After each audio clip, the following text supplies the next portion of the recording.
Hey guys, welcome back to our channel. Today we're going to be doing something super fun. We're going to do an experiment on dyeing. Now, before we get into dyeing, you need to think of your color wheel and your primary colors, your additive colors, your subtractive colors, all of that stuff. And the first thing that I want to say is when you're taught primary colors, yes, those are primary colors, but when you dye, you want to think of your primary pigments versus your primary colors. Now, your primary pigments are cyan, magenta, and yellow, which I know that you've seen in your printer. So that's why they use those colors. Now, the red, blue, and yellow, yes, those are primary colors, but they're not primary pigments, which are two completely different things. So when you're dyeing yarn, you want to think of color theory, you want to think of the color wheel, and you want to remember your primary colors are cyan, magenta, and yellow, your primary pigments to use. So that will make a big difference in your dyeing. I'll do another video explaining all of color theory because there's a lot, so I'll do a completely separate video on that. But for now, we're just going to do a quick experiment. Now, I know that we've talked about previously mixing dyes together and making other dye colors, but you can get an array of colors from the same color. How can you get an array of colors from one color, you might ask? If you use different color bases, then all you have to do is use one color, dye all those bases the same color, and you'll get an array of different colors just from using different bases. You'll get muted colors, you'll get deep colors, you'll get lighter colors, all according to what color base you use.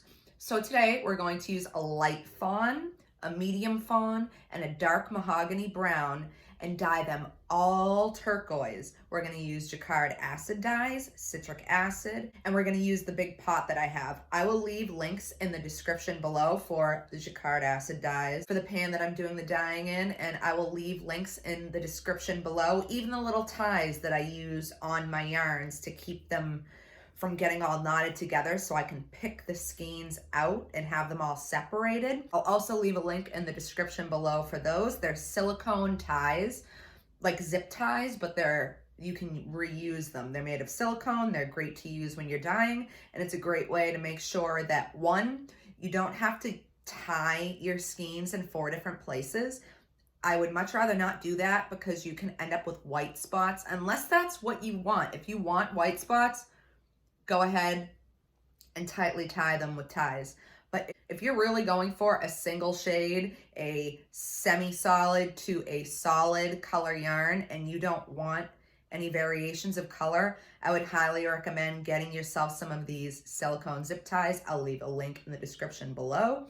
And it makes it far easier when you're taking your yarn out, when you're washing your yarn, when you're letting it dry, everything. That way you can put them all in. They don't get tangled up, and you can just pull them out by the zip tie thing and you're good to go. So we're going to do an experiment today. We're going to dye some yarn. We're going to have some different dye bases. I will show you a picture of the 3 different dye bases now.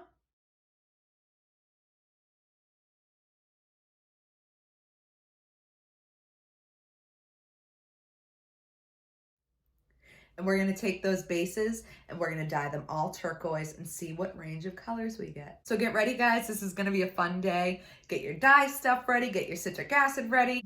Get your turquoise dye ready. Get your dye pot ready. And let's have some fun. Okay, guys. So I have dye stock already made. I would recommend making dye stock for yourself versus just using the powder, because it is recommended that you filter your dye stocks before you actually dye your yarn. So what I like to do is grab some of these little jars here and put my dye stock in these. I'll fill it up with the citric acid, a little bit of salt, the dye itself, and then fill it up with hot water. Make sure that everything disintegrates, and then let it cool, and then I filter it through, whether it be pantyhose or cheesecloth or whatever it is that you use to filter your dye stock. Filter it, pour it back into your little mason jar or whatever you use to hold your dye stock, and you're good to go to use it. So I have this pan filled up with some water. So we can take our dye stock. This is a 4% dye stock solution.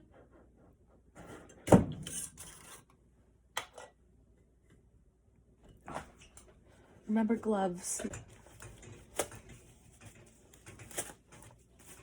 I also have something for my face to wear, but I really don't need it because I am not going to be dealing with powder here. And when you go to dye yarn, some people don't do this, but I find the color comes out a lot nicer, a lot more uniform, a lot deeper if you let your yarn soak in some citric acid, water, and some Synthropol. Synthropol helps a lot when you're going to dye.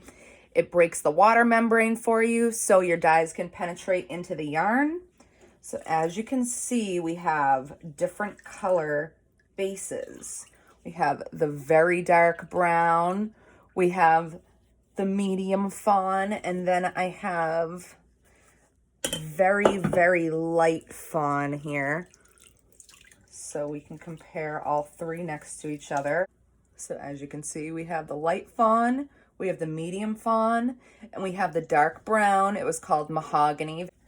These two are 85% alpaca and 15% mohair. The alpaca is extremely fine. I get these imported from Canada for a reason. These are not chemically treated to get the VM out. They comb it and card it out versus using chemicals to burn the vegetable matter away. Therefore, the fibers itself inside the yarn are not compromised, and I love that fact. And this is also the best alpaca dealer I have found yet. And I get all of my alpaca and my alpaca bases from Canada. I import them from up there because they are just exquisite. So we're gonna get this going. So we have the light fawn, the medium fawn, and the very dark brown. And we're gonna dye those. So I've got this probably filled a third, maybe a fourth of the way up because I didn't want to overdo it just yet.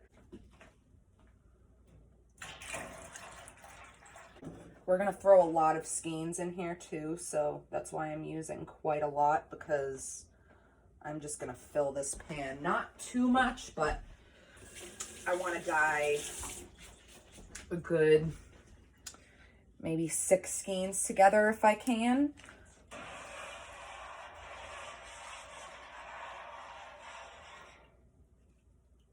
Definitely need more. So we're just going to use all of it. Now, if you want to use the powder itself instead of using the dye stock, you can always do that. You just want to make sure that you get the right amount of dye in, because if you don't, you could end up with a lot of bleeding, especially with blues. So weigh your yarn, and whatever color you want, whether it's a 1% stock solution or a 4% stock solution, you would take, let's say we had 225 grams of yarn.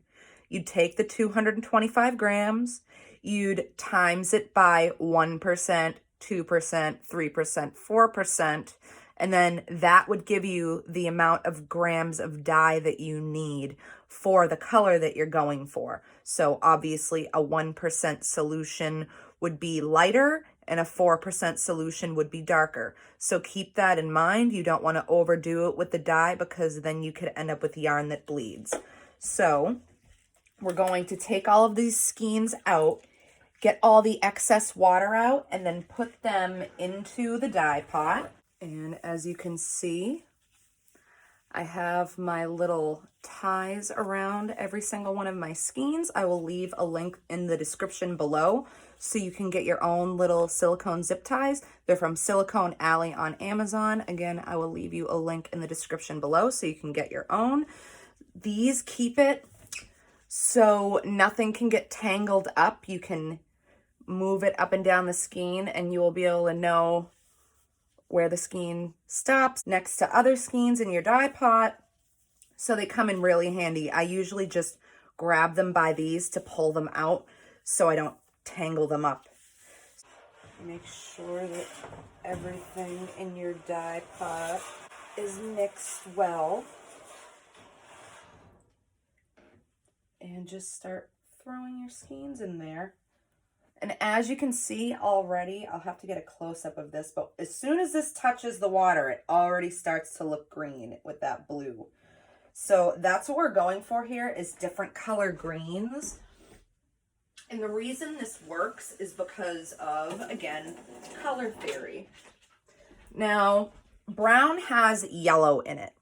So if you take a brown and you color it with blue, you're going to end up with some sort of green color, whether it's a really deep green, whether it's a lighter green. It's probably going to be a little bit muted because we're using fawns and browns, stuff like that. You'll get deeper, obviously, the darker the skein is. You'll get lighter colors the lighter the skein is. Makes sense? So we're going to do this experiment and see what range of colors we can get from just one color of dye, turquoise. This is our very light base. Again, I've got my silicone zip tie on there. And we will place that in the dye pot as well.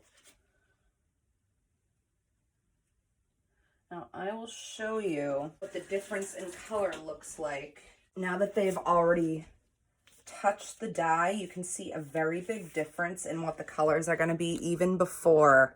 So as you can see, this darker skein on the left already looks green when it's mixing with this turquoise dye. The lighter fawn skein looks a lot more turquoisey, a lot more blue. So this one will probably end up turquoise looking, but these browner skeins will end up more of a green color. So I just want to show you that. You can already see the difference in what the colors are going to look like before the dye is even taken to the yarn. We've got the medium fawn, the light fawn.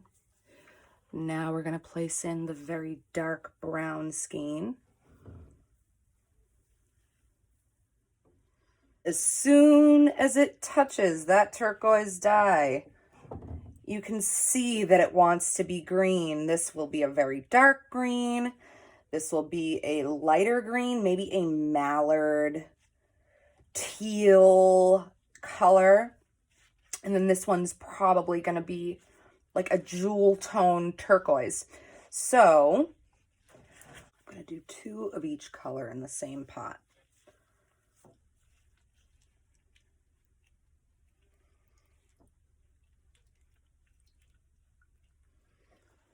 And we will come and check this in about 20 minutes and see how it's doing. So it's been about 20 minutes and we're getting some great color here. So as you can see, those medium fawns turned an olive color, an olive green color. The lightest fawn is like a jewel tone turquoise. And the darkest actually didn't even get any dye. I guess these are sucking it all up first. So what I'm going to do is flip them and add more dye to this dye pot. See how I grab them out of the water by their silicone ties? It makes it way easier.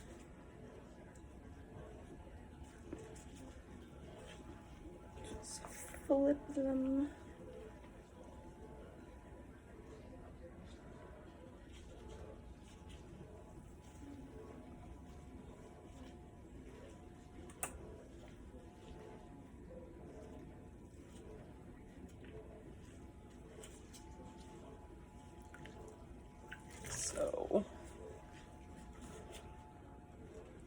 we're gonna need a lot more dye in this dye pot.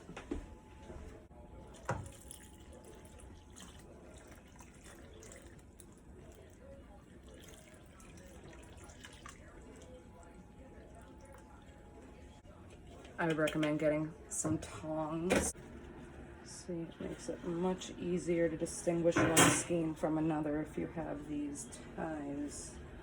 2 olives, 2 turquoise, and 2 dark browns.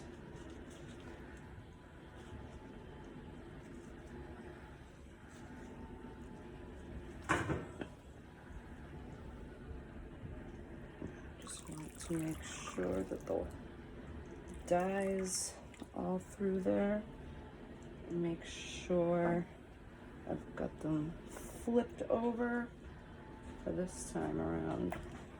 Come back in about 20 more minutes and see where we're at. Okay, so it's been another about 20 minutes. The colors have gotten much darker. So as you can see, got that deep, it's more of like a teal now. So we know now that if you use a little bit of turquoise dye over that color base, you'll get an olive. And if you use more, you'll get more of a teal color. That's why it's good to do these experiments. And then we've got the 2 dark brown at the end, which have finally started sucking up color. So you can see all those different shades from just 3 different bases and 1 dye color, and that is it. So I'm going to let all of this dye exhaust out of the pan, and I will come back with the finished result after this. All right, so this is the end result of our 3 bases. This is the light fawn, this is the medium fawn, and this is the dark brown. As you can see, we got a very dark jungle green from that brown. We got a nice teal color from that medium fawn. We got this lovely jewel tone turquoise from that lightest fawn we had. And also, while they were in the dye pot, I threw in a white just to get a baseline of what the color would be like over a white base. So that would be this right here.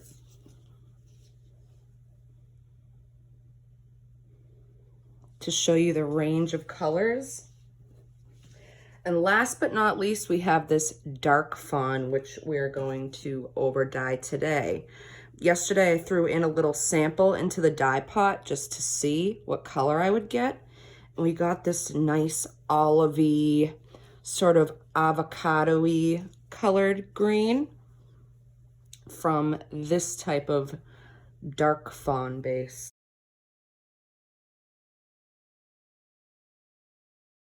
So we had the light fawn, the medium fawn, and today we are going to over dye that dark fawn.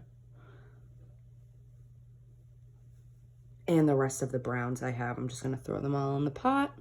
So I will meet you over there at the dye pot. Okay, so we have one more experiment to do with these bases. So we are going to dye that. I actually found a little sample and I dyed it in the dye pot yesterday. I actually did this dry and I threw it in the dye pot and it came out this beautiful tonal olive gold color. I don't know if you can see those speckles of the base through that green, but I just find it so pretty. So I've got 2 dry skeins and then I've got 2 soaked skeins that have been soaked in citric acid, and then I've got a few of the dark browns just to get those all dyed up. So I'm going to turn on the heat and I'm going to start adding these to the dye bath, but we're going to do an experiment inside an experiment. These should come out more of a solid because they've been pre-soaked, so they should suck up the dye a lot better than the dry ones. So we're going to throw these 2, 3, 4, 5, 6 skeins in right now and let those start heating up. Then later on, when it's hot, we're going to throw these in so we can have 2 different types of olive green, hopefully. One solid, one semi-solid, tonal yarn. This will be our last experiment for the turquoise dye. We're just gonna stick these all in there and then turn on the heat.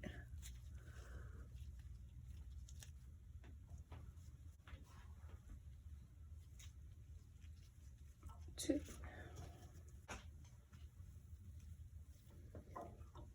3.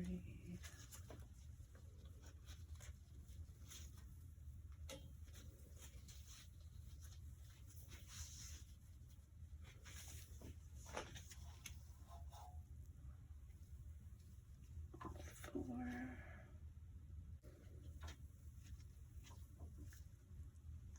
5.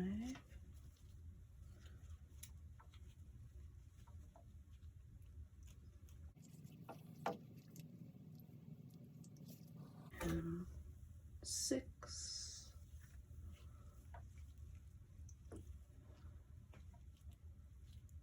I'm going to add a little bit more water to this.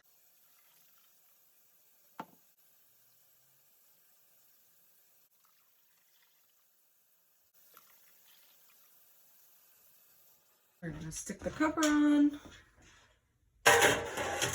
turn on the heat, and come back and check on it in about 20 minutes. So it's been quite a few minutes. These lovely colors coming through. Flip the ones that we threw in dry.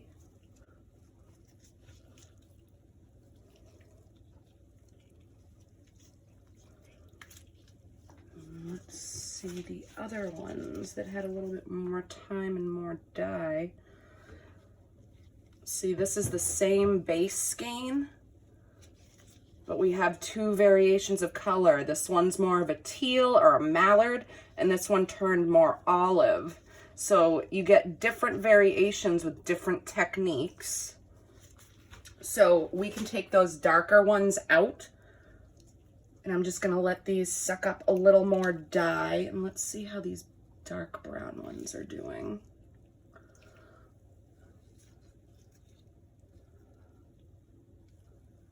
Looks like they sucked up a bunch of dye. They might need a little bit more. So I'm gonna take these 2 out because they are ready. This is where you want your tongs. And what I usually do is I'll take the tongs, run them down the skein, twirl it up to get the water out,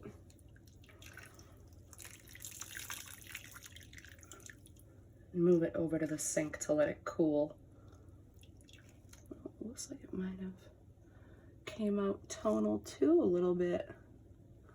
You can see a little bit of that brown showing through in a few different places.